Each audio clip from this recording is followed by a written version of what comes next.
네, 주안의 만나 1월 8일 금요일 묵상을 함께 나누도록 하겠습니다. 오늘 말씀은 요한복음 2장 13절에서 25절 말씀으로요. 성전 되신 예수 그리스도라고 하는 제목으로 함께 묵상을 나누도록 하겠습니다. 오늘 말씀은 성전에서 장사하는 자들을 쫓아내시고는 참 성전 되신 자신의 육체에 대해 증거하시는 예수님의 증거에 대해서 말씀을 하고 계십니다. 그리스도인들에게 있어서 가장 중요한 자의식은 자기 자신이 예수님을 따라 성전이 된다라는 것이죠. 예수님이 성전이 되시고 첫 열매 되신 예수님을 따라 우리 역시 성전이 된다라고 하는 이 진리는 참으로 신비한 것이고 또한 우리들에게 은혜로운 개념인데요. 안타까운 것은 우리가 이에 대해 별 생각 없이 살아가고 있는 경우가 많이 있다라는 것입니다. 마치 성전 안에 앉아 장사하고 있는 사람들의 사고방식과 비슷한 개념으로 우리 자신을 대하고 있는 우리들의 모습들을 볼 때들이 많이 있습니다. 6월절이 가까웠을 때에 예수님께서 예루살렘으로 올라가셔서 성전으로 가세요. 성전에 보니까 소와 양과 비둘기 파는 사람들과 돈 바꾸는 사람들이 앉아 있습니다. 예수님께서는 이들을 보시고 채찍을 만들어 휘두르시면서 내쫓으셨습니다. 양이나 소를 다 내쫓으시고 돈 바꾸는 사람들의 돈을 쏟으시고 상을 엎으시면서 하시는 말씀이 내 아버지의 집으로 장사하는 집을 만들지 말라라고 하세요. 이 사건을 성전 청결 사건이라고 부르지요. 자, 그러면 당시 성전에서는 어떤 장사를 하고 있었을까요? 자, 먼저는 성전은 대제사장들의 친인척들이 상권을 장악하여서 부당한 이익을 남기고 있었습니다. 소위 말하는 감별사들이 제물로 가지고 오는 동물들을 감별하고 흠을 잡아요. 그리고 흠이 보이면 성전에서 파는 짐승들을 비싼 가격에 억지로 강매하였습니다. 어떤 분들은 이렇게 뺏은 이 동물들을 다시 돌려서 팔았다라고 이야기를 하기도 해요. 또한 성전에 내는 세금은 로마 화폐인 데나리온이나 그리스 화폐인 드라크마를 쓰지 못하게 하고 세겔로만 사용을 하였습니다. 그러다 보니까 환전을 해야 하는데 그 환전의 차액이 상당히 큰 것입니다. 6월절을 보내야 하는 유대인들은 울며 겨자 먹기로 이러한 부당함에 당해야 했습니다. 자, 6월절이 무엇입니까? 이스라엘 백성들이 애굽의 죽음에 함께 속해 있었지만 하나님의 은혜로 인하여 그 죽음에서 피한 은혜를 하나님께 감사하는 절기죠. 그리고 더 나아가 예수 그리스도로 말미암은 완전한 속죄를 기다리는 절기입니다. 이 은혜의 장치를 마련하신 하나님의 절기를 자신들의 이익을 위한 장사의 수단으로 전락시켜 버린 것입니다. 그리고 이 일이 일어나고 있는 성전은 어떤 곳입니까? 하늘 위에 하늘에 계신 하나님의 통치, 이 피조 세계를 통치하시기 위한 통로로서 하나님의 임재의 끝자락, 하나님의 발등상이 되어 이 세상에 하나님을 전달하는 곳이 성전입니다. 그러므로 마가복음의 표현에 따르면 이 성전은 만민이 기도하는 집이에요.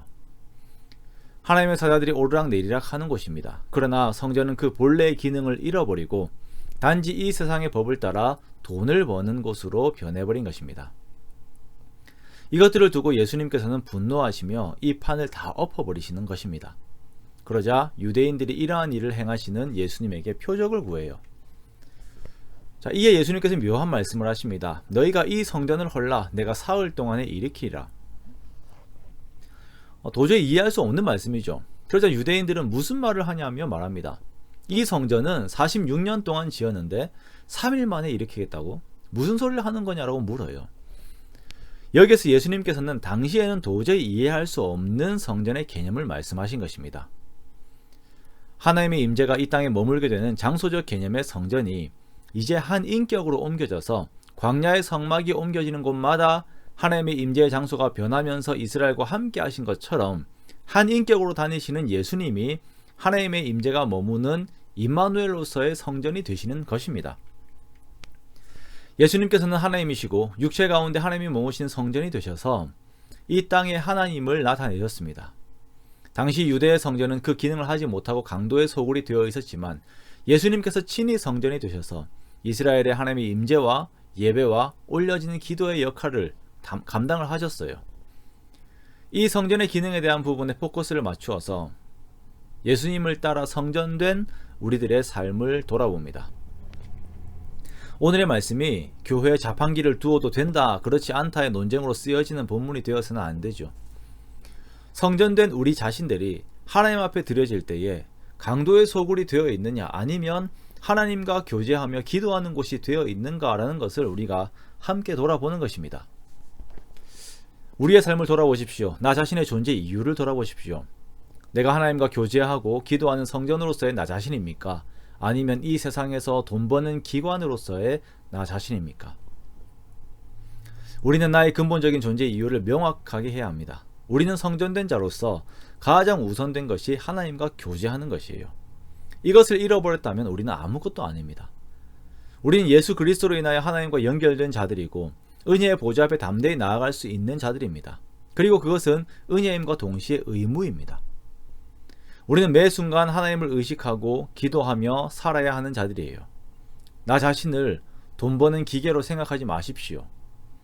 프로라고 하는 이름 아래에서 돈의 권세 아래에 나를 두지 마십시오. 우리는 하나님 아래에 있는 자들입니다. 그렇게 끊임없이 기도하는 존재가 우리들인 것입니다. 올해 시작 하나님께서 저와 교회에 주신 마음이 기도에 대한 마음입니다. 정말 우리가 더욱 기도함으로 성전된 나의 의미를 제대로 감당하는 우리가 되기 원합니다.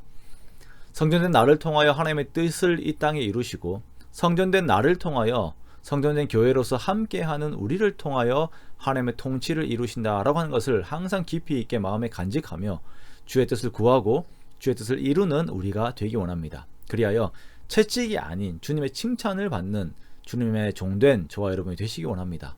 그렇게 더욱 주님과의 교제를 사모하며 기도의 자리에 나아가는, 그 안에서 참된 은혜의 나눔 속으로 들어가는 저와 여러분 되시기를 주님의 이름으로 축원합니다.